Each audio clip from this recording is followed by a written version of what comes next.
labels.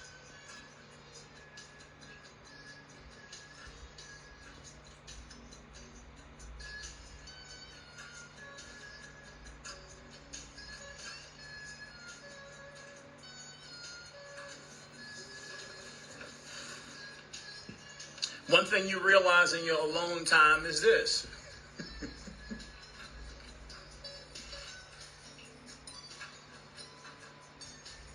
When you're truly present with yourself,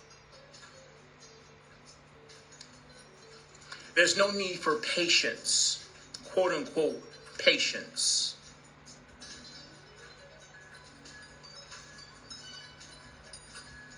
This is all based on the linear illusion. Presence. Now is the home of eternity. Now is the home of everything there is. Why would I'm not waiting on anything. Well, I don't necessarily like this part of the story. I'm just waiting on the next part. Like, what do you mean waiting? Well, let me just have some patience. What do you mean patience? You're referring to the linear illusion again. Everything is here now. What do you mean patience? The blessing is now. You're alive now. Gratitude is now. What are you talking about patience? What are you waiting for? What are you having to have patience for? Well, let me just wait. I just need to be patient because life gonna get better, or something else better is around the corner or happening after this. Like, what are you talking about? There's only now. This is the home of all there is. Eternity is now. What do you mean patience? You're referring to the linear illusion again.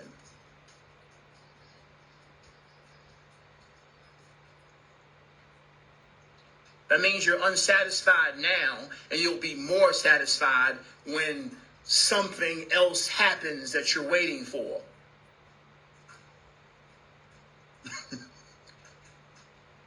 There's only now, beloved. This is the blessing now. You're alive. I am, therefore I am blessed. Is this not enough? Is being alive and here and present now not enough for you?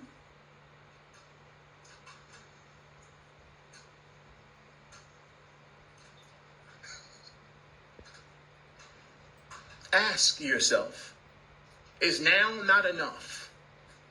Is there something better that you're waiting on? And of course, as we know, this is that analogy, once again, the dog chasing his tail, waiting on something else, trying to,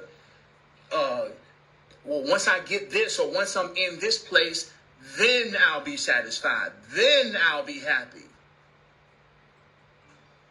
I just got to be patient. I just got to wait, when the new earth come and such, and this happened, and then I'll be satisfied. Then I'll be happy. I'm just waiting. You're referring to an illusion. Everything is here now. As long as you're in this space of waiting, you'll continuously be anticipating something that will never come. You're anticipating something that will never come, beloved. You're waiting.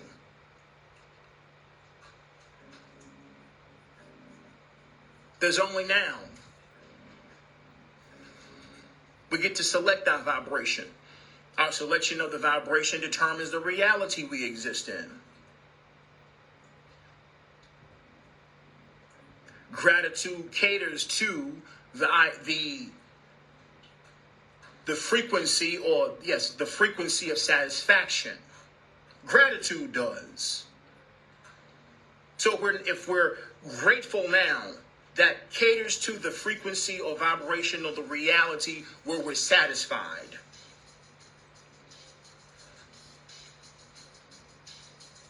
But once again, satisfaction is an instantaneous vibration as well. We get to select to be satisfied, to be grateful.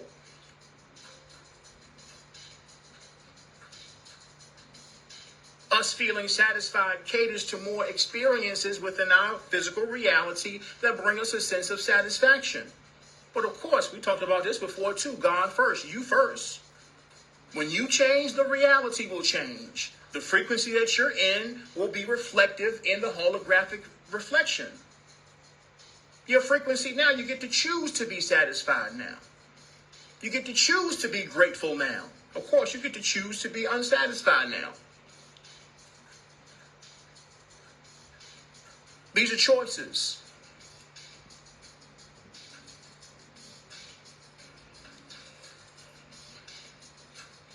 When you're truly present, there's no need to be patient.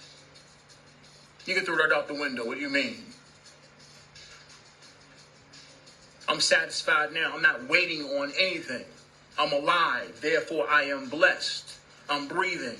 I'm not in any serious physical pain right now.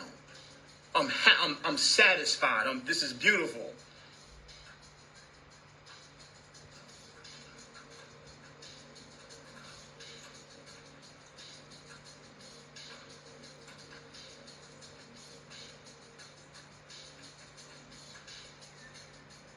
There are no things to do. There's no waiting until.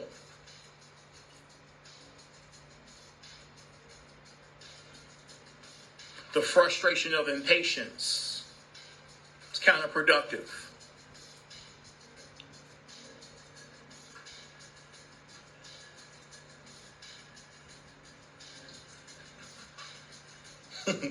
Souls that say things such as, well, frankly, I feel nothing at all. And this is an answer that, a person will give you. It's like, well,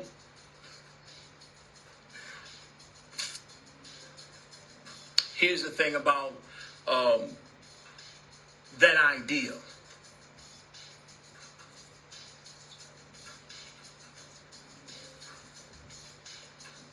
To feel nothing at all is an indication, or it's indicative of suppressed traumatic experiences that are being refused, or that you're refusing to address. The emotional body is operating based on your willingness to allow the flow of emotion to flow through it.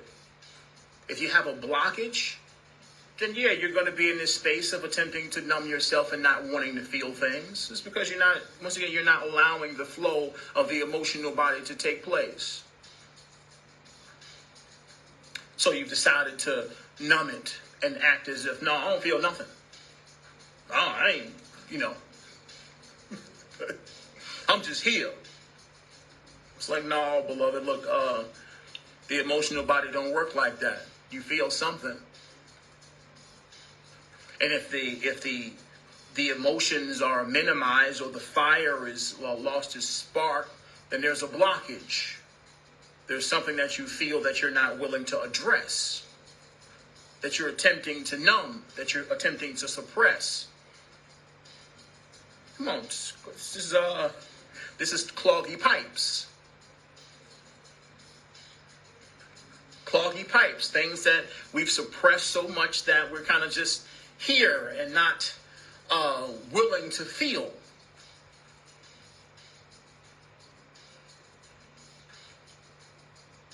Now, this isn't necessarily something that you have to go to a psychiatrist for. I mean, it'd be helpful to be able to talk to someone so you can allow some of the gunk clogging the pipes up and out. And usually the psychiatrist saying, they'll never sit there and ask you a bunch of questions. And I'm not necessarily saying that that's not a profession, because a psychiatrist or a counselor, they serve as a detective. They're there to simply ask you the questions in order to pull the hair and all the other stuff that's caught in the pipes out until the clog is loose enough for the emotions to start pouring. They're simply a guide to ask questions and get down to the root of where these blockages are. And once again, you're the one answering the questions. The information was always internal. It's just you needed to vocalize certain things and make certain connections and certain realizations in order to declog that which is suppressed in the emotional body. Psychiatrists and counselors, they're trained to do such work, which is, of course, priceless.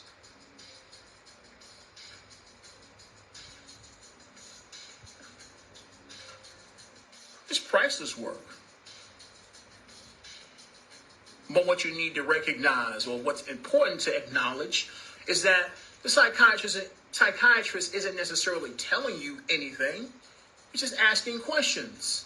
The answers are internal. They're inside.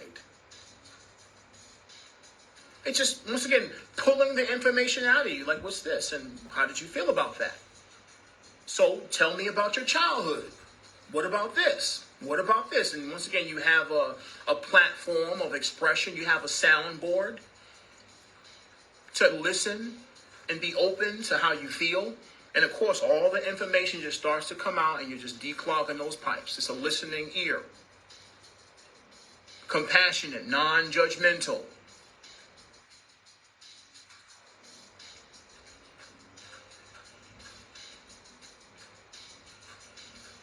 It was always inside. All of that knowing was inside.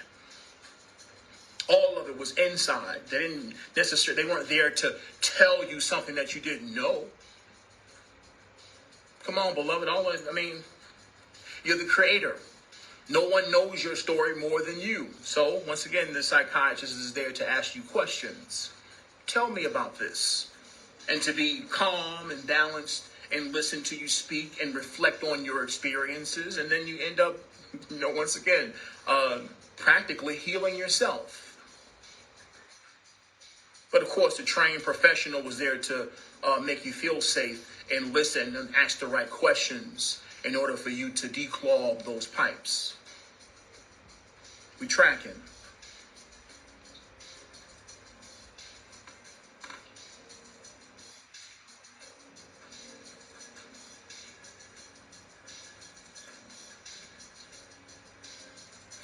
All the things that are necessary to address are within you.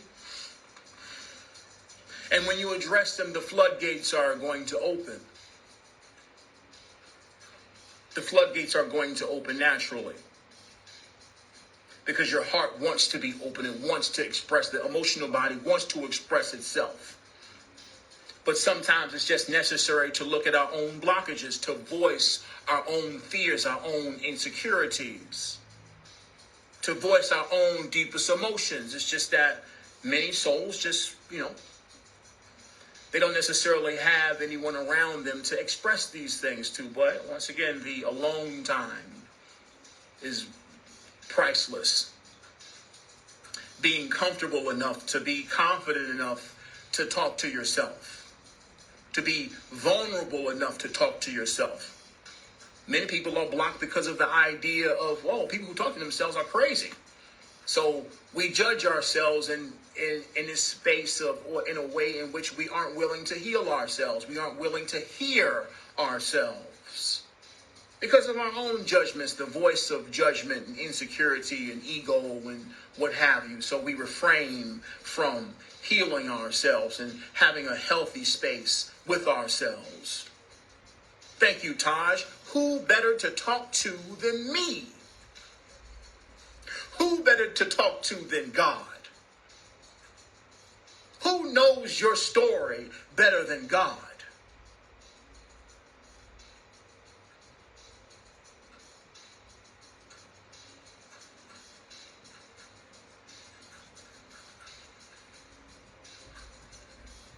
You're here on earth to feel, beloved.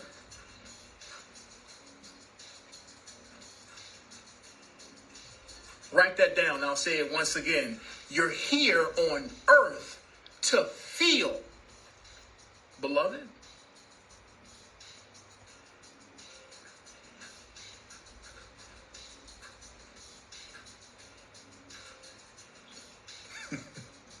This is the information, the light flowing through you. The path of self-realization, to feel amongst reflections, to have these experiences that have their foundation in emotion. You're not here to be a stoic. You're not here to act as if you're unbothered. Many of us feel as if us not feeling or reflecting the disposition of being unbothered, as if we don't feel anything, is somehow us displaying strength. No, you're here on earth to feel. That's what you're here for. You're here in the third dimension to feel, beloved. That is the nature of your experience. The entirety of the spectrum of emotion.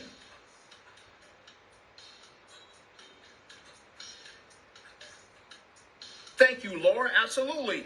To feel it is to heal it. You have to feel it to heal it.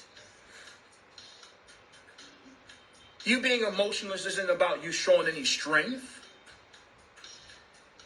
It's called emotion, energy in motion. That energy has to flow through you as a creator being. That's what you're here for. The energy must flow. You're here to feel. The more you allow the energy to flow through you as an open vessel, the deeper or wider your energy field continues to expand because you're open to feel.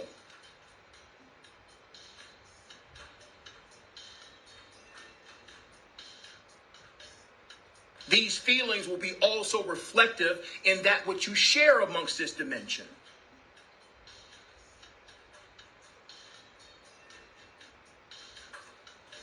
Thank you, Sydney. You have a voice. That is what you're here to share. You're here to share that energy. You're here to share your presence.